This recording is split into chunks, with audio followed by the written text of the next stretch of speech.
இந்த நாளில் நாம் தியானிக்கும்படியாக எடுத்துக்கொண்ட தேவனுடைய வசனத்துக்கான தலைப்பு ஆவிக்குரியவர்கள், ஸ்பிரிச்சுவல் பீப்புள். ஆவிக்குரியவர்கள்.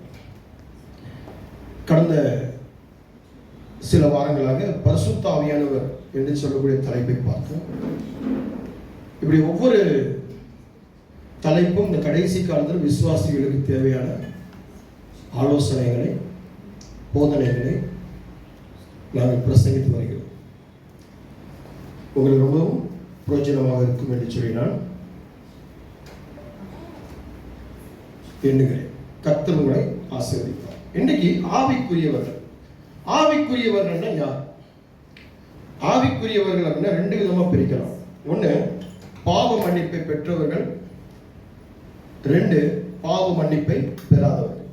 இந்த பாவ மன்னிப்பை பெற்றவர்கள் ஆவிக்குரியவர்கள். பாவ மன்னிப்பை பெறாதவர்கள் உலக பிரகாரம் இருக்கக்கூடியவர்கள்.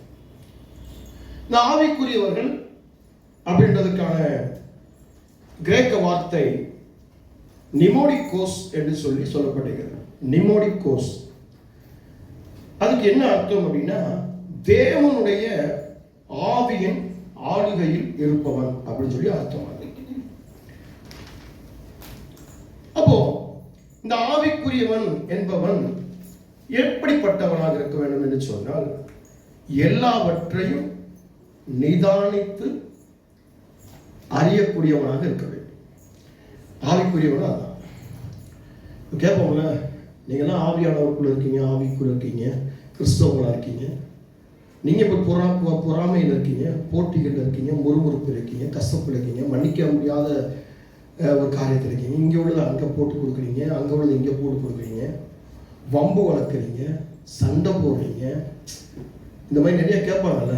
நீங்களாம் சர்ச்சுக்கு போறீங்க, நீங்களாம் பைபிள் படிக்கிறீங்க, நீங்கள் சர்ச்சுக்காரங்களா இருக்கீங்க, நீங்கள் அல்லேலூயா கூட்டமாக இருக்கீங்க, நீங்கள் இயேசு சாமி கும்பிடுறவங்களா இருக்கீங்க, நீங்கள் எப்படி ஒரு வம்பு வழக்கம் போடுறவங்களா இருக்கீங்க அப்படின்னு பேச கேட்டுருக்கீங்களா நீங்கள் உங்கள் குடும்பங்கள்லையோ சூழ்நிலை ஜனங்கள்லையோ? அப்போ இந்த ஆவிக்குரியவர்களுடைய விஷயமும் உலக பிரகாரமாக இருக்கக்கூடிய விஷயத்திலையும் வித்தியாசம் உண்டு. ஆவிக்குரியவர்கள் அப்படின்னு பார்க்கும்போது நிதானித்து அறிகிற ஒரு மனுஷன் தான் ஆவிக்குரியவர்.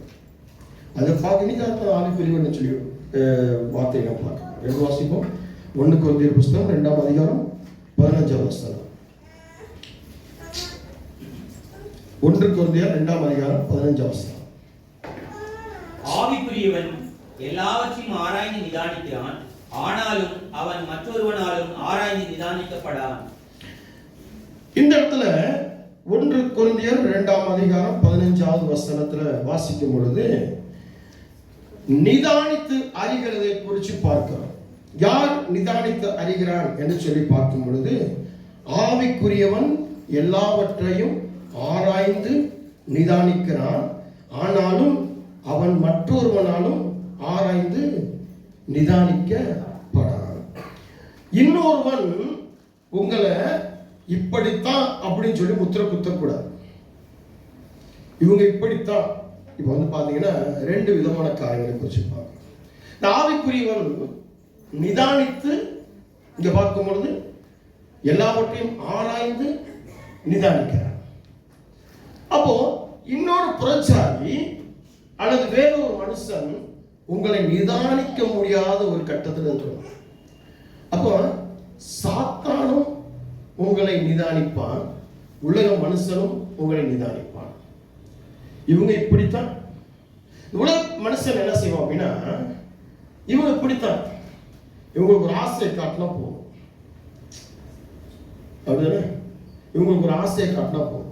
ஒரு பண ஆசையோ, பதவி ஆசையோ, பொருள் ஆசையோ காட்டினா போதும். இது உங்களோட இதே தான் சாத்தானும் எதிர்பார்க்கிறான். சாத்தானும் இதே தான் செய்வான். கடந்த நாளில் ஒரு இன்றைக்காக நாங்கள் போயிருந்தோம். அந்த இன்றைக்கு போயிருக்கும் பொழுது ஒரு சகோதரி இன்றைக்கு நான் கூட்டிகிட்டு போயிருந்தேன். அந்த இன்றைக்கு நான் போகும்போது அவங்க சொன்னாங்க, நீங்களும் உள்ள வரலாம், நீங்களும் கூட அந்த பொண்ணு கூட இருக்கலாம் அப்படின்னா. சரி, அப்போ போகலாம் அப்படின்னு உள்ள போனேன். அப்போ அந்த இன்றைக்கு கொடுக்கும் பொழுது அவங்களுடைய கம்பெனியை குறித்து அவங்க பேசி முடிச்சுட்டு அவங்க கேட்குறாங்க, அந்த லேடி கேட்குறாங்க, இன்டர்வியூ எடுத்த லேடி கேட்குறாங்க, உங்களுக்கு என்ன ஆசை, எவ்வளோ சம்பளம்? உடனே இவங்க ஒரு 50, ஒரு 60, உடனே அவங்க சொல்கிறாங்க. உடனே பேப்பர் எடுத்து என்ன பண்ணுறாங்க, எழுத ஆரம்பிக்கிறாங்க. உங்களுக்கு 35லேருந்து உங்களுக்கு 55 வரைக்கும் ஸ்டார்டிங் கிடைக்கும். இப்போ உங்களுக்கு என்ன ஆகுது, ஒரு ஆசை தூண்ட ஆரம்பிச்சிச்சா? ரெண்டாவது, உங்களுடைய ட்ரெஸ் சென்ஸ், உங்களுடைய பேச்சு, உங்களுடைய ஸ்மைல், ஒரு பாசிட்டிவ், இப்படிலாம் அவங்க சொல்லி முடிக்கிறாங்க. முடிச்ச பிறகு சொல்கிறாங்க, உங்கள் அப்பா அம்மாவை உங்கள் ரிலேட்டிவ்லாம் நீங்கள் ஃப்ளைட்டில் கூட்டு போக ஆசைப்படுவீங்களே, அதெல்லாம் ஃப்ரீ. அப்போ உங்களுக்கு என்ன ஆகும், அப்பாவையும் அம்மாவையும் ஃப்ளைட்டை கூப்பிடணும், அண்ணன் தம்பி அக்காச்சும் ஃப்ளைட்டை கூப்பிடணும், நண்பர்களை ஃப்ளைட்டை கூப்பிடணும், எல்லாம் ஃப்ரீ. அப்புறமா என்ன ஆகுது, ஆசை எப்படி தூண்டுறாங்க? இதுதான் சாத்தானும் மனுஷனும் உங்களை நிதானிக்கிறது. இவனுக்கு இது கொடுத்தா இவன் உட்கார்ந்துவான், இதை கொடுத்தா அவன் விழுந்து போயிடுவான், இதை கொடுத்தா இவ்வளவுதான் இவனுடைய அடங்கி போயிடுவான். இன்னைக்கு இதுதான் நீங்க ஆவிக்குரிய வாழ்க்கையில நீங்க தோத்து போகிற ஒரு விஷயம். வெறும் ஜெபத்தை தூக்கிக்கிட்டு நீங்க ஒண்ணுமே செய்ய முடியாது. வெறும் உபவாசத்தை தூக்கிக்கிட்டு ஒண்ணுமே செய்ய முடியாது. இந்த ஜெபத்தோடு இந்த உபவாசத்தோடு சபை கூடுகையினுடைய ஒழுங்குகள், ஐக்கியம், இது கூட நீங்க என்ன செய்யணும் அப்படின்னா நிதானித்து ஆராய்ந்து இதுல தான் நீங்க ஜெயிக்க முடியும். டக்குன்னு உடனே கண்ணில் பார்க்கறதெல்லாம் நீங்க என்ன ஏற்படாது, செஞ்சு முடியும். எல்லாரும் அப்படிதான், எனக்கு ஒரு வேலை கிடைச்சா போதும், அந்த வேலையில எவ்வளவு நஷ்டம் ஏற்பட்டால் அப்படின்னு ஒரு பதவி, அவ்வளவுதான், ஒரு பொறுப்பு, அவ்வளவுதான். அந்த வேலை வந்த உடனே, அந்த பொறுப்பு வந்த உடனே எல்லாமே அனுபவிச்சு முடிச்சாச்சு அப்படின்னு சொல்லி முடிச்சிடுறீங்க. இதுதான் நீ விழுந்து போற கணக்கா? வேதம் சொல்லு, ஆவிக்குரியவன் எல்லாவற்றையும் ஆராய்ந்து நிதானிக்கிறான். அப்ப நிதானிக்கிறது எதுல நிதானிக்கிறது? இந்த நிதானிக்கிறதுக்கு நிதானித்து அப்படின்ற கிரேக்க வார்த்தை என்ன சொல்லப்படுதுன்னா அனாக்ரைனோ அப்படின்னு சொல்லப்படுது. அனாக்ரைனோ அப்படின்னு சொல்லி. அப்போ இதுக்கு என்னென்ன விஷயங்கள் இருக்கு அப்படின்னு சொல்லி பார்க்கும்போது ஒரு 7 பாயிண்ட்கள் எடுத்துட்டு வந்திருக்கிறேன். முதல் பாயிண்ட், ஜாக்கிரதையாய் சோதனை செய்பவன். ஜாக்கிரதை. முதல்ல நீங்க ஆவிக்குரியவர்கள் இருக்கீங்க, ரட்சிக்கப்பட்டுட்டீங்க, ஞானஸ்தானம் எடுத்துட்டீங்க, பரிசுத்தாவி வந்திருக்காரு, நீங்க பாவ மன்னிப்பு பெற்றுட்டீங்க, பெற்ற உடனே இப்ப ஆவிக்குரியவர்களா மாறிட்டீங்க. இப்ப நீங்க என்ன செய்யணும் அப்படின்னா முதல்ல ஜாக்கிரதையாய் நீங்க ஒவ்வொன்றையும் சோதனை செய்யணும். எது முதல்ல ஜாக்கிரதையாய் சோதனை செய்யணும் அப்படின்னு சொல்லி பார்க்கும்போது உங்களுடைய ஆவி, உங்களுடைய ஆத்மா, உங்களுடைய சரீரம், உங்களுக்குள்ள வரக்கூடிய எண்ணம், உங்களுக்குள்ள வரக்கூடிய சிந்தனை, உங்களுக்குள்ள வரக்கூடிய யோசனை, என்ன பேச போறோம், எதை பேசணும், எப்படி இருக்கணும் அப்படின்றத முதல்ல நீங்க ஜாக்கிரதையா முதல்ல சோதனை செய்யணும். நீங்க இன்னைக்கு இருக்கக்கூடியவர்கள் என்னன்னா ஆவிக்குரியவர்கள் என்ன அப்படி பாத்தீங்கன்னா உடனே பட்டுன்னு எதையுமே யோசிக்காமல், எதையுமே நிதானிக்காமல், எதையுமே ஜாக்கிரதை இல்லாமல் என்ன ஆயிடுறீங்க, பட்டான்னு வச்சா குடுப்பி எடுத்தா அடிச்சா மொட்டடா அப்படின்னு சொல்லிட்டு படக்குன்னு நீங்க அந்த இடத்துல நின்னா போதும். யார் மனசு நோகினாலும், யார் வேதனைப்பட்டாலும் பரவாயில்ல, என்னுடைய தேவைகள் அந்த நேரம் சரிப்பட்டுச்சு, இப்படிதான் நீங்க போயிட்டு இருக்கீங்க. ஆனா முதல்ல ஜாக்கிரதை அப்படின்ற ஒரு நிதானிப்பு உங்களுக்கு வேணும். அதே மாதிரி சோதனை உங்களுக்கு வேணும். ஒரு வேலைக்கு செய்ய போறீங்க, அந்த வேலையை செஞ்சு முடிக்கிறீங்க, உங்க குடும்பத்தை நடத்துறீங்க, எல்லாத்துலயுமே சோதனைகள் இருக்கும். சோதிச்சு பார்க்கணும், இதை செய்யலாமா, இதை செய்யக்கூடாது. கடந்த நாள்ல பாத்தீங்கன்னா ஒரு சகோதரி போன் பேசிக்கிட்டே கேஸ் ஸ்டவ் கிட்ட போயிருக்கிறாங்க, வெடிச்சிருச்சு. அப்படியே அவங்களுடைய ஒரு பகுதி, காதுல ஒரு பகுதி எரிஞ்சிச்சு. இன்னொரு தம்பி 10th பாஸ் ஆயிட்டான். அவங்க அண்ணன் ஓடியா வரான், டேய் நீ பாஸ் ஆயிட்டடா.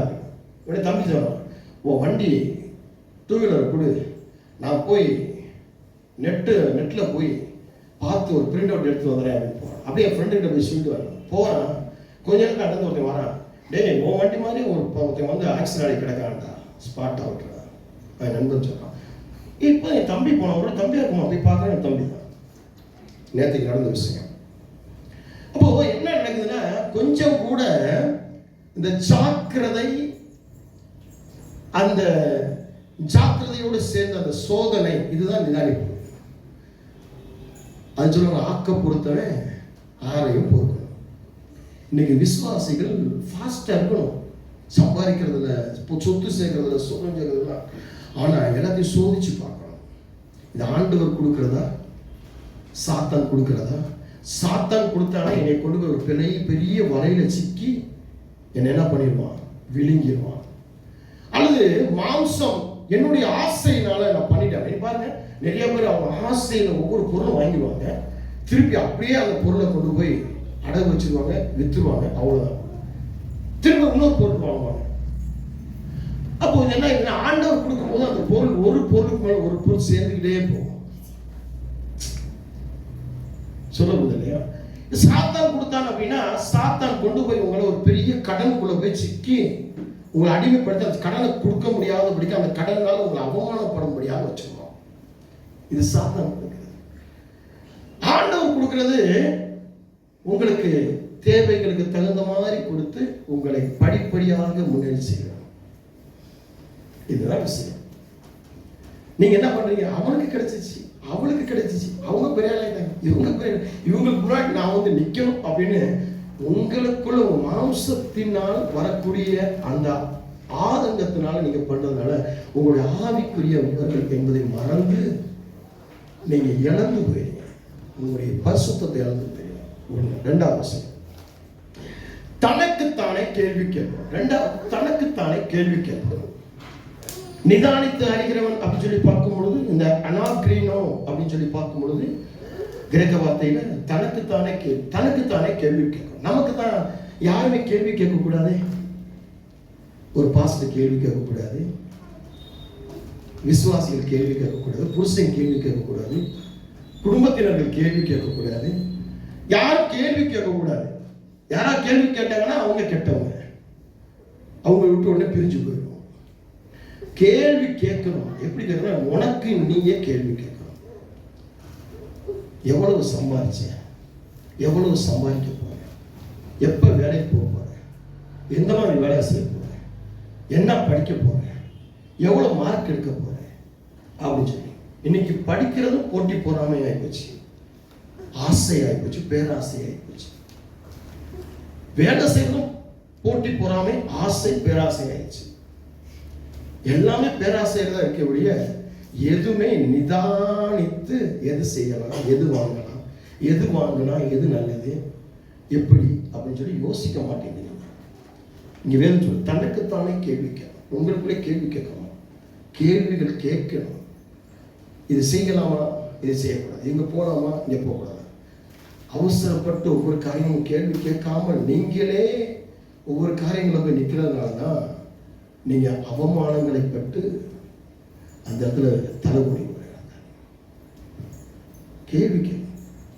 எங்களுடைய வாழ்க்கையில இவ்வளவு பேசுனேன், இந்த வார்த்தைகள் பேசுனேன், வார்த்தைகள் பார்க்கிறேன் அப்படின்னா ஒவ்வொரு வார்த்தை செய்தியை தலைப்போட கொண்டு வரேன்னா, இதுல நான் இருக்கிறேன்னா என் பொண்டாட்டி இருக்கிறாங்களா அப்படின்னு பார்த்துட்டு தான் வருவேன். எங்க அப்பா அம்மா அதை நடத்தியிருக்காங்களான்னு பார்த்துட்டு தான் நான் வருவேன்.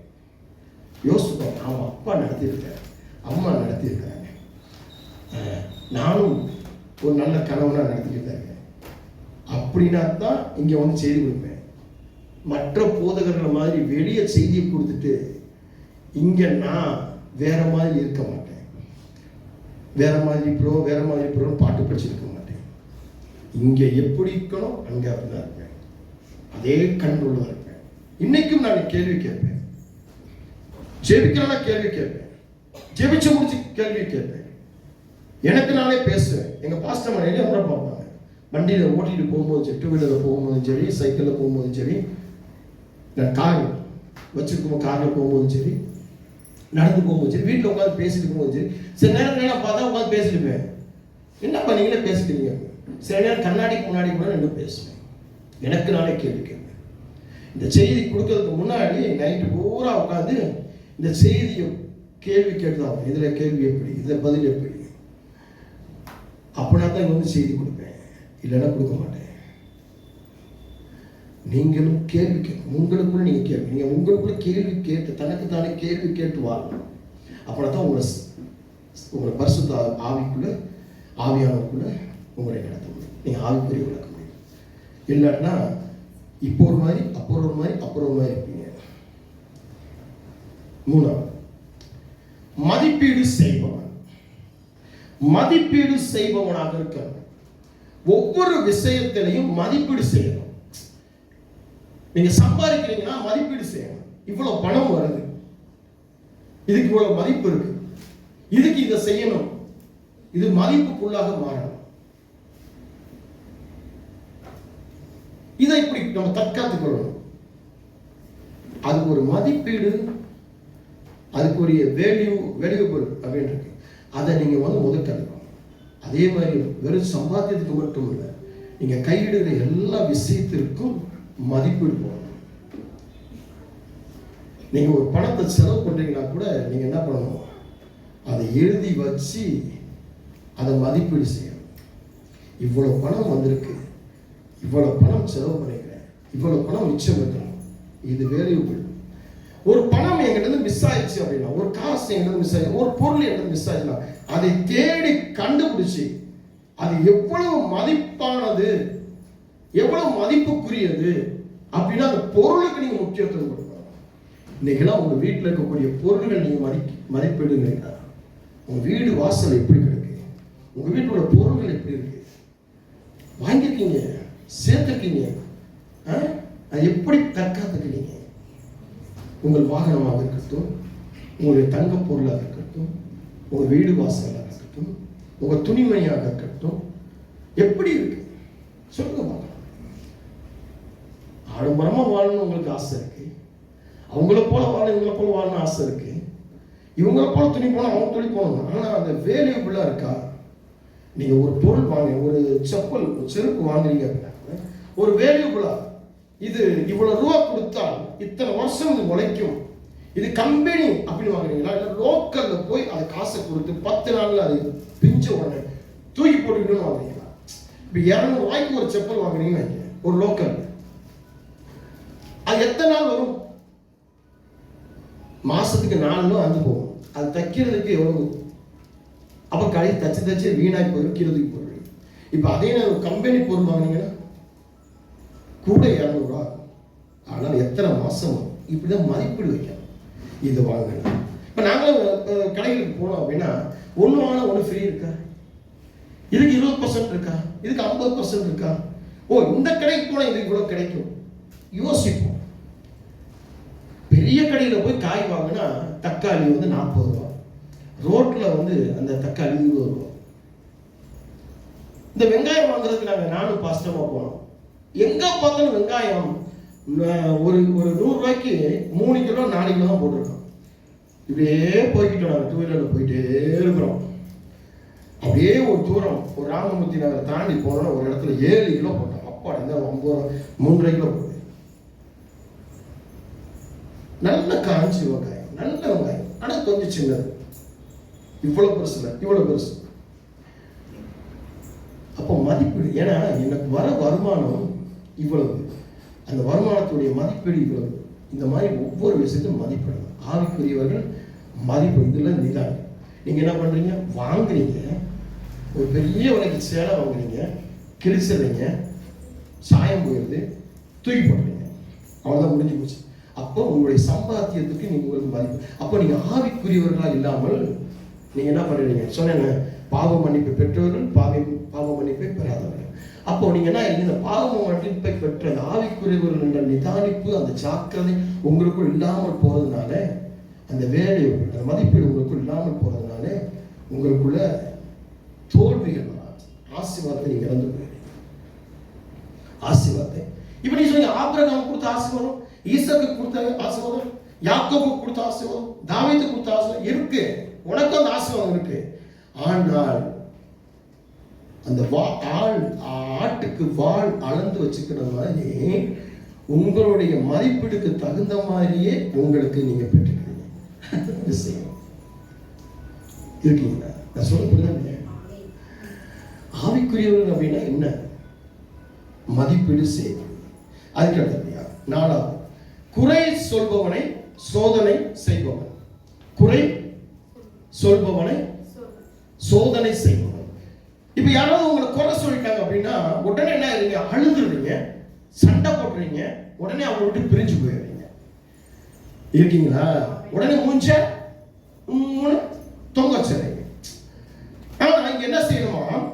குறை சொல்பவனை சோதனை செய்யணுமா?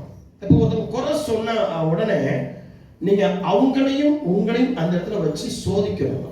அவங்க சொல்ற விஷயங்கள் எனக்குள்ள என்னென்ன சரி பண்ண வேண்டியது, எதை சரி பண்ண வேண்டியது, இதுதான். ஒரு 4-5 மாசத்துக்கு முன்னாடி ஒரு வாலிப பொண்ணை என்கிட்ட கூட்டு வந்தாங்க. 10th படிச்சுட்டு இருக்கா. காலையிலேருந்து சாயங்காலம் வரைக்கும் ஸ்கூலுக்கு போறா, ஸ்பெஷல் கிளாஸுக்கு போறா, வீட்டுக்கு வரா. அவங்க சொந்தக்காரங்க வீட்டை வச்சு படிக்க வைக்கிறோம். ஆனால் படிக்கவே மாட்டேங்கிறா. ஒரு ப்ரிப்பரேட்டிவ் வந்துச்சு, ப்ரிப்பரேட்டிவ் வந்து ஃபெயில் ஆகிட்டா, எல்லா சப்ஜெக்ட் ஃபெயில் ஆகிட்டான். அவங்க அப்பா பயங்கர கோமாயிட்டார், அடிச்சிட்டாரு. அவங்க குடும்பமே அவங்கள ரொம்ப இதாயிட்டாங்க. அப்ப நான் சொன்னேன், இப்ப அந்த பொண்ணு எதை எதிர்பார்க்கிறாள் அப்படின்னா அன்பு எதிர்பார்க்கிறாள். இப்ப நீங்க கொடுக்கணும் வைங்க, ஒரு வேற வெளியே இருக்க ஒரு பையன் வந்துச்சுன்னா காதலா மாறிடும், கெட்டு போயிடும். அது பொண்ணை முதல் தூங்க வைங்க,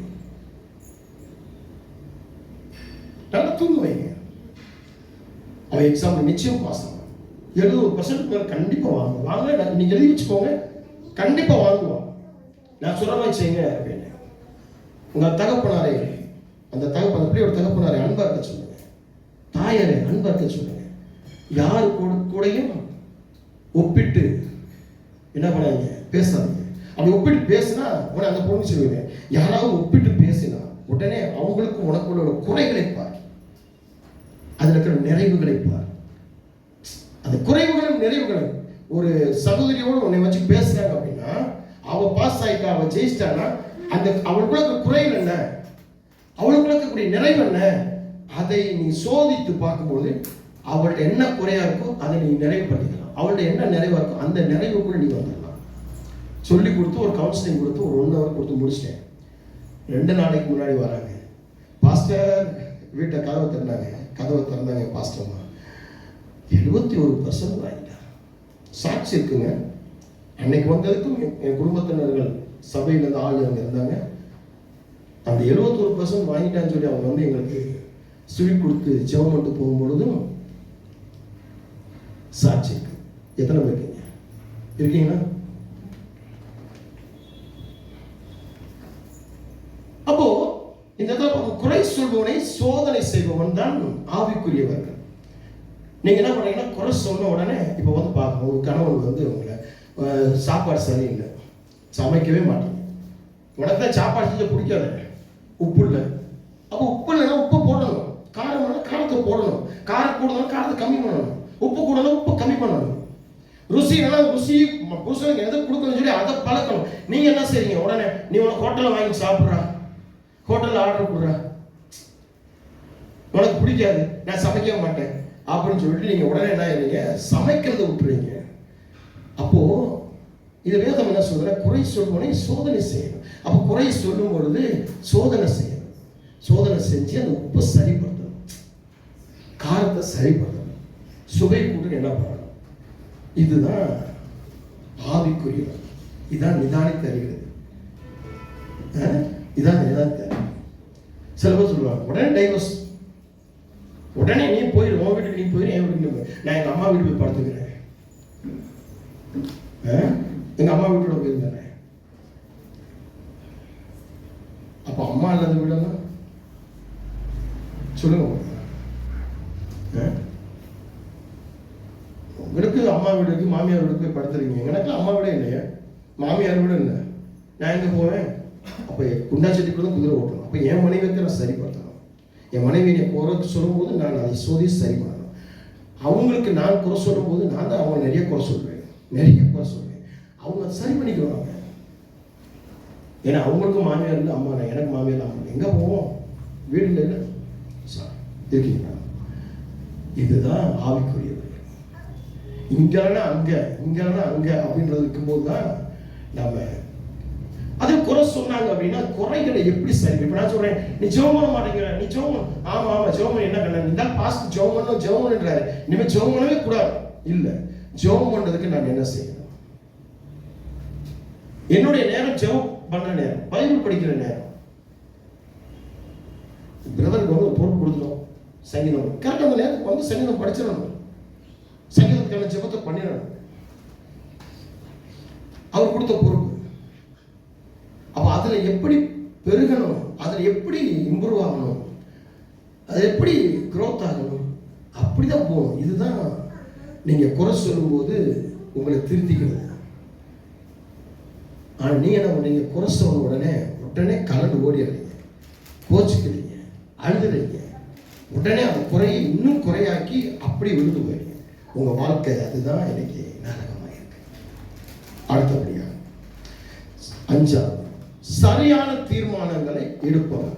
ஆவிக்குரியவன் நிதானித்து அறிவான். எதை? சரியான தீர்மானங்களை எடுப்பவன். சரியான தீர்மானங்களை எடுக்கணும். சரியான 5வது பாயிண்ட், சரியான தீர்மானங்களை எடுக்கணும். சரியான தீர்மானங்கள். அவசரப்பட்டு இன்னைக்கெல்லாம் பார்த்தீங்கன்னா ஆவிக்குரியவர் என்ற போர்வையில ஆவிக்குரியவர் என்ற ஒரு பெயர் இருக்கக்கூடிய நீங்க அவசரப்பட்டு எடுத்தோமா கவுத்தோமா சொல்லி உட்காந்து குடும்பமா உட்காந்து கணவன் மனைவி உட்காந்து பெரியவங்க சிறியவங்களா உட்காந்து நிதானித்து பேச, பொருள் வாங்குறதும் சரி, பொருள் கொடுக்கறதும் சரி, ஏதாவது செய்யணும்னா சரி, எதுவுமே பண்ணலாம். அவசரப்பட்டு செய்யறது. நீ அவசரப்பட்டு இந்த இடத்துல நிதானிக்காத, நீ சரியான ஒரு தீர்மானம் எடுக்காம போறதுனால உன் வேலையில பிரச்சனைகள், குழப்பங்கள், ஆசீர்வாதத்தை இழந்து போறீங்க. வியாபாரத்துல, குடும்பத்துல, பிள்ளைங்களுடைய வாழ்க்கையில் அவங்களுடைய படிப்பை சரியான தீர்மானம் எடுக்க யோசிக்காமல் அவசரப்பட்டு செய்யறதுனால பிள்ளைங்களுடைய வாழ்க்கை கெட்டு போயிடுது. அடுத்தபடியா பிள்ளைங்க வாழ்க்கைக்கான நல்ல துணையை நீங்க சரியா தேர்ந்தெடுக்காமல் அவசரப்பட்டு நீங்க போகலாம். கடந்த நாள் பார்க்கும்போது ஒரு நண்பர் என்ன சொன்னார், ஐயா நம்ம காலத்துக்கு தகுந்த மாதிரி மாறிக்கணும். சின்ன பிள்ளைகளுக்கெல்லாம் கல்யாணம் ஆயிடுச்சு, சின்ன பிள்ளைகளுக்கெல்லாம் கல்யாணம் ஆகி பிள்ளைகளை தூக்கிட்டு வந்திருக்காங்க. நம்ம தான் பிள்ளைகளை இன்னும் கல்யாணம் முடிக்காம வச்சுட்டு இருக்கிறோம். ஏதாவது ஒன்று முடிச்சு விட்டோம், அவங்க சரிப்பட்டு வந்துடுவாங்க, அவங்க இழுத்து வந்துடுவாங்க, மேலே வந்துடுவாங்க. அப்போ சொல்றேன், இது ஆவிக்குரியன் பேச்சு, நீ பாஸ்டரே கிடையாது அப்படின்னு. யார் சொல்ற? பாஸ்டர் தான் பேசுறாரு. அப்போ நீ பாஸ்டரே கிடையாது பாஸ்டர், உங்களை நான் பாஸ்டரே சொல்ல முடியாது பாஸ்டர், இப்படியே பேசுறது. நீங்களும் நானும் சரியான தீர்மானம் எடுத்து நம்ம பிள்ளைகளுக்கு எது வாழ்க்கை சரிப்பா. அது சொல்ல கடந்த நாள் ஒரு மாப்பிள்ளை வந்தது, எல்லாமே செட் ஆச்சு, ஓகே அப்படின்னு ஆச்சு. கடைசியில் பார்த்து உடம்புல டாட்டு பச்சை குத்து. அப்போ அது வேண்டாம். அவன் சொல்றாங்க, அதெல்லாம் ஒன்றும் இல்லை, அதெல்லாம் இன்னைக்கு இருக்கக்கூடிய ஜென்ரேஷன் அப்படிதான். அப்படி இல்லை, இது ஆவிக்குரியவனுடைய பேச்சு கிடையாது. இன்னைக்கு உள்ள ஜென்ரேஷன் போறது ஆவிக்குரியவனுடைய பேச்சு கிடையாது. ஆவிக்குரியவனுடைய பேச்சு என்ன அப்படின்னா, இப்படித்தான் நிதானித்து சரியானதை தீர்மானிக்கக்கூடியவர் இருக்கீங்களா? அதனாலதான் நீங்க உங்களுடைய பிள்ளைய வாழ்க்கை நீங்க தோத்து போறீங்க. உங்க பிள்ளைகளும் அவங்க வாழ்க்கையில எதிர்காலத்துல அவங்க பண்ண வேண்டிய ஒரு எய்ம் ஆப்ஜெக்ட் அவங்க அடைய முடியாதபடிக்கு அவங்க போயிடறாங்க. யோசிக்க, அவசரப்படக்கூடாது. உங்க ஆசைகளை பிள்ளைகளிட திணிக்க கூடாது. உங்களுடைய ஆசைகளை பிள்ளைகளிட நீ பிடிச்சா அப்படி இல்லை, பிள்ளைகளை கூப்பிட்டு உட்கார வச்சு பேசணும். ஒருவேளை பிள்ளைங்க தவறான ஆசைகள் வச்சிருந்தாங்கன்னா உட்காந்து புரிய வைக்கணும். 2 பேரும் தகப்பனும் பெற்றோரும், தகப்பனும் தாயும் பிள்ளைங்க உட்காந்து பேசி உட்காந்து அதுக்காக செவித்து. அதான் எனக்கு ஒரு சாட்சி கிடைக்கிற ஒரு வாலிப சாட்சி சொன்னாங்கல்ல, நான் சொன்ன போன புதன்கிழமை உபவாசம் பண்ணுறேன். அப்பா சொல்றாரு, அம்மா சொல்றாரு, பாஸ்டர் சொல்றாரு, அவங்க சொல்றாங்க, இவங்க சொல்லல, நீ ஜெபம் பண்ணு, உபவாசம் பண்ணு, ஆண்டவர் உள்ள உணர்வை கொடுப்பார், உணர்வுள்ள ஆவியான உள்ள வந்துடுவார். இதுதான் நிதானித்து அறிகிறது. அவசரப்பட்டு அவங்க சொன்னாங்க இவங்க சொன்னாங்கன்னா கவுந்துருவோம். இருக்கீங்களா? இப்படிதான் ஒரு சகோதரி நான் சொன்னேன், ஒரு 10-15 வருஷத்துக்கு முன்னாடி 10th எக்ஸாம் எழுதுனாங்க. எழுதி முடிச்சோன்னா 10th எக்ஸாம் எழுதி பாஸ் ஆனாங்க. பாஸ் ஆன உடனே அவங்க பியூசி போனாங்க. பியூசி போகும்போது சொன்னேன், உங்களுக்கு இந்த சப்ஜெக்ட் எடுத்தால் நீங்கள் சயின்ஸ் எடுத்தால் நீங்கள் ஃபெயில் ஆகிடுவீங்க, சயின்ஸ் எடுக்காதீங்க, உங்களுடைய மார்க்கில் கம்மி, அது ரொம்ப ரிஸ்க்காக இருக்கும், ரொம்ப கஷ்டமாக இருக்கும், அதனால் நீங்கள் என்ன பண்ணுங்கள் வேற எழுதாடுங்கன்னு சொல்லி சொன்னேன். கேட்கவே இல்லை. கேட்காம சயின்ஸ் எடுத்து ஃபெயில் ஆகிட்டாங்க. அந்த தகப்பன் ஏன்ட்டு தான் வந்தார். பாஸ்டர் வேலையா இருக்கேன், பொண்ணு எக்ஸாம் எழுத கூட கூட்டு போய் எழுதிட்டு வந்துருங்க. நிறைய பிள்ளைகளை எக்ஸாம் எழுத கூட்டு போய் எக்ஸாம் எழுதிட்டு வந்துருக்கோம். நானும் பாஸ் ஆனோம். நிறைய பிள்ளைகள். ஏன்னா எனக்கு அன்பான தேவனுடைய பிள்ளைகளே, இன்னைக்கு அந்த பெண் எக்ஸாம் எழுதி இன்னைக்கு பாஸ் ஆகி இன்னைக்கு ஒரு டீச்சராக கேள்விப்பட்டேன். ஆனால் என்ன தெரியாது, அந்த கனி எங்களுக்கும் கிடையாது, எங்களை சாட்சியாகவும் அந்த பொண்ணு பேசுறது கிடையாது. இன்னைக்கு வரைக்கும் எங்களை பார்த்து ஒரு வார்த்தை பேச கிடையாது. நம்ம செய்ய வேண்டிய கடமை நம்ம செஞ்சாச்சு. அதான் வேதம் சொல்லு, சரியான தீர்மானங்களே எடுப்போம். ஆவிக்குரியவர்கள் அப்படின்னா சரியான தீர்மானம். நீங்கள் சர்ச்சுக்கு வரீங்கன்னா கூட சரியான தீர்மானம் எடுக்கணும். எத்தனை மணிக்கு போகணும் அப்படின்ற தீர்மானம் எடுக்கணும். எல்லாம் முடியட்டும், பாதியில் உட்காரணும், ஆமையில் போட்டு வரும். தீர்மானங்கள் ஆவிக்குரிய வாழ்க்கையில் ஒவ்வொரு தீர்மானமும் சரியா இருக்கணும். அவங்களே வரமாட்டேன்றாங்க, நம்ம மட்டும் எதுக்கு முன்னாடி கூட படிக்கணும். அவங்க இவங்கள நான் செய்ய வேண்டிய ஒரு ஆவிக்குரியவனை நான் செய்ய வேண்டிய காரியத்தை நான் செஞ்சு முடிச்சேன். இன்னைக்கு நான் அப்படிதான் செஞ்சுக்கிறேன். சபையில கூட்டம் ஒண்ணுதான், கூட்டம் வரலையா, அவங்க வராங்களா, இவங்க வராங்களா, இப்போ வராங்களா, அப்போ எனக்கு தெரியாது. நான் ஒரு போதகனா, ஒரு பிரசங்கியா, இந்த சபைக்கு ஒரு மேய்ப்பனா, எனக்கு கர்த்தர் கொடுத்த பொறுப்பை நான் செய்து முடிச்சேன். அதுக்கான வார்த்தைகளை தான் ஒவ்வொரு வாரமும் நீங்க பார்க்குறீங்க. அடுத்தபடியா 6வது, உணர்ச்சி வசப்படாதவனாக இருக்க வேண்டும். ஆவிக்குரியவன் நிதானித்து அறிகிற அறிவுள்ளவனா இருக்கணும். அப்படின்னா உணர்ச்சி வசப்படாதவனா இருக்கணும். உணர்ச்சி வசப்படக்கூடாது. இருக்கீங்களா? உணர்ச்சி வசப்படாதவன். உணர்ச்சி வசப்பட்டு எதுவுமே செய்யக்கூடாது. உணர்ச்சி வசப்பட்டு பேசக்கூடாது. உணர்ச்சி வசப்பட்டு சண்டை போட யாரு எவருன்னு சொல்லி நிதானிக்காதபடி, யாருக்கு முன்னாடி வைக்கணும், யாரு நமக்கு செய்யறவங்க, யார் செய்யாதவங்க, யார் நம்ம அனுபவிக்கிறாங்க, யார் நம்மளை கடிந்து கொடுக்குறாங்க, யார் நமக்கு புத்தி சொல்றாங்க, நம்ம யார் நமக்கு நல்ல ஆலோசனை கொடுக்குறாங்க அப்படின்னு சொல்லி உணர்ச்சி வசப்படாதபடிக்கு உணர்ச்சிகளோடு இருக்கணும். உணர்ச்சி வசப்பட்டுட்டு அவசரப்பட்டு இங்க நிறைய பார்த்தீங்கன்னா இந்த கடன், நீ கடன் பார்த்தீங்கன்னா உணர்ச்சி வசப்பட்டு கடனை வாங்கிட்டு கடன் கட்ட முடியாதபடிக்கு உட்கார்ந்துட்டு, கடன் கட்ட முடியாதபடிக்கு கடனால் முடிக்கிறான். கடனால பார்க்கும் பொழுது ஒரு சகோதரன், நீங்க செய்தி பார்த்தீங்கன்னா இந்த தமிழ்நாட்டில் லோனு ஃபோனில் லோன் கொடுக்குறேன்னு சொன்னோன்னு லோனை வாங்கி வச்சுட்டு அந்த லோன்காரங்க ஒரு பிரச்சனை போனோன்னு இறந்து போயிட்டான், தற்கொலை போயிட்டான். அந்த செய்தியை கேட்கிறாங்க. அவங்க பெற்ற தாய் அழுகிறாங்க, என் மகனை இழந்துட்டேன், லோனால என் மகனை இழந்துட்டேன். இன்னைக்கு நிறைய பேர் பார்த்தீங்கன்னா லோன் வருது அப்படின்னு. லோன் வருதுன்னா அதான் வேணும் சொல்லுங்க, உணர்ச்சி வசப்படக்கூடாது. உணர்ச்சி வசப்படாதபடிக்கு இருக்கிறது. இன்னைக்கெல்லாம் பார்த்தீங்க எங்கள் சபையில் நாங்கள் எங்கள் குடும்பத்தில் இன்னைக்கு வரைக்கும் போதும், இவ்வளோ பணம் போதும், அதனால தான் அதுக்குள்ளேயே நிற்கிறோம். பணாசை இருக்காது. இங்கே போனால் காணிக்க வந்துடுவோம், அங்கே போனால் காணிக்க வந்துடுவோம், இங்கே போனால் அது கொடுத்துருவாங்க. இல்லை, இன்னைக்கு வரைக்கும் உணர்ச்சி வசப்பட்டு எதையுமே நாங்கள் செய்யறது கிடையாது. உணர்ச்சி வசப்பட்டு எதுவுமே நான் பண்ண, உணர்ச்சி வசமே படது கிடையாது. ஏன்னா உணர்ச்சி வசப்படக்கூடாது. நீங்களாம் உணர்ச்சி வசப்பட்டு தான் நீங்கள் பாவத்தில் விழுந்து போயிருக்கீங்க. பாவம் உங்களை மூடிக்குது. என்ன பேசணும், அப்பாட்ட என்ன பேசணும், அம்மாட்ட என்ன பேசணும், யார்கிட்ட என்ன பேச தெரியாத உணர்ச்சி வசப்பட்டு நீங்கள் உங்களுடைய பேர் பெருமையா, உங்கள் வேலை பெருமையா, உங்கள் பதவி பெருமையா, நான் உழைக்க சம்பாதிக்க ஆரம்பிச்சிட்டேன்ற பெருமையில உங்களுக்குள்ள வந்த உடனே புருஷனுக்கு முன்னாடி, மனைவிக்கு முன்னாடி, பிள்ளைகளுக்கு முன்னாடி என்ன பேசணும், ஏது பேசணும், எப்படி நடக்கணும் தெரியாதபடிக்கு உணர்ச்சி வசப்பட்டு இன்னைக்கு நீங்க விழுந்து போயிருங்க. சாத்தான் உங்க உணர்ச்சிகளை தான் கட்டப்பட்டிருக்கிறான். அதனாலதான் இன்னைக்கு பார்த்தீங்கன்னா கள்ளக்காதல் பாவங்கள் பெருகி கொண்டு, நீங்களாம் பார்க்க அரசியல்வாதிகள் எத்தனை பேர் இன்னைக்கு பாலியல் கிரியல்ல மாட்டிக்கிறாங்க. எவ்வளவு மாநிலங்கள், இன்னைக்கு நம்ம மாநிலமாக இருக்கட்டும், சில மாநிலங்களாக இருக்கட்டும், எவ்வளவுதான் மோசமான சூழ்நிலை. காரணம் என்ன? உணர்ச்சி வசப்படுறதுனால. நீங்களும் உணர்ச்சி வசப்படுறதுனால தான் ஒவ்வொரு பிரச்சனையில போய் மாட்டிக்கிறீங்க, ஒவ்வொரு காரியங்களை போய் மாட்டிக்கிறீங்க. அடுத்தபடியா 7வது, நியாயத்தின் பக்கம் நிற்பவன். நியாயத்தின் பக்கம் நிற்கிறது. தாயா இருந்தாலும் தகப்பனா இருந்தாலும் அண்ணனா இருந்தாலும் தம்பியா இருந்தாலும் அக்கா இருந்தாலும் தங்கச்சியா இருந்தாலும் நியாயத்தின் பக்கம் நிற்கணும். எனக்கு ஒரு பேர் இருக்கு, என் குடும்பத்தினர்கள் கொடுத்த பேர் ஒரு பேர், என் குடும்பத்தினர் என் சகோதர சகோதரி கொடுத்த பேர், இவன் கெட்டவன் கோவக்காரன். ஏன் அப்படின்னா என் தகப்பனை சொல்லி கொடுத்த ஒரு விஷயம், தகப்பனை எப்படி இருந்தாரோ அப்படியே நான் இருக்கிறேன். வெட்டு ஒன்று துண்டு ரெண்டு.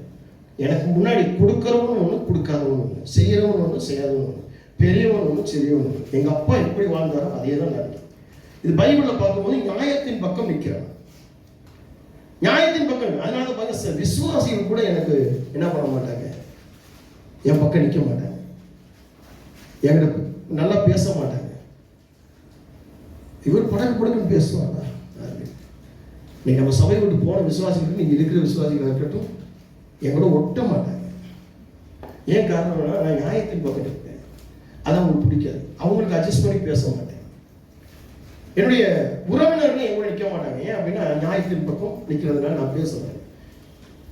நீங்க கூட அப்படிதான். நான் நியாயத்தின் பக்கம் நிற்கிறதுனால என்ன கேட்டீங்கன்னா, அந்த இடத்துல உங்களால் நெளிஞ்சு உடஞ்சி போக முடியாது. நியாயத்தின் பக்கம் இருக்கு. என்ன வந்தால் அதனால எவ்வளவு உங்களுக்கு வருமானங்கள் வந்தாலும் ஆசீர்வாதம் வந்தாலும் நியாயம்தான். இப்போ 7 பாயிண்டை பார்த்துக்கணும். ஆவிக்குரியவன் நிதானித்து அறிவான், எல்லாவற்றையும் நிதானித்து அறிவான். இந்த 7 பாயிண்டை உட்காந்து நீங்கள் என்ன பண்ணுங்க, இந்த வாரம் ஃபுல்லாக இந்த ஆவிக்குரியவனுடைய காரியங்களை குறித்து பேசணும். ஆவிக்குரியவனை ஜெபம் பண்ணி முடிச்சிட்டோம், ஆவிக்குரியவன். பைபிள் படித்து முடிச்சிட்டோம், ஆவிக்குரியவன்.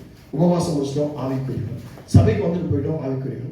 காணிக்கை தசமம் கொடுத்துட்டோம், நம்ம வேலை முடிஞ்சு போச்சு. இல்லை, ஆவிக்குரியவன் அப்படின்னா ஒரு பெற்றோரா, ஒரு பிள்ளைகளா, ஒரு சகோதரனா, ஒரு வேலைக்காரனா, ஒரு முதலாளியா எப்படி இருக்கணும் அப்படின்றத இந்த 7 பாயிண்ட் உங்களுக்கு போதும்.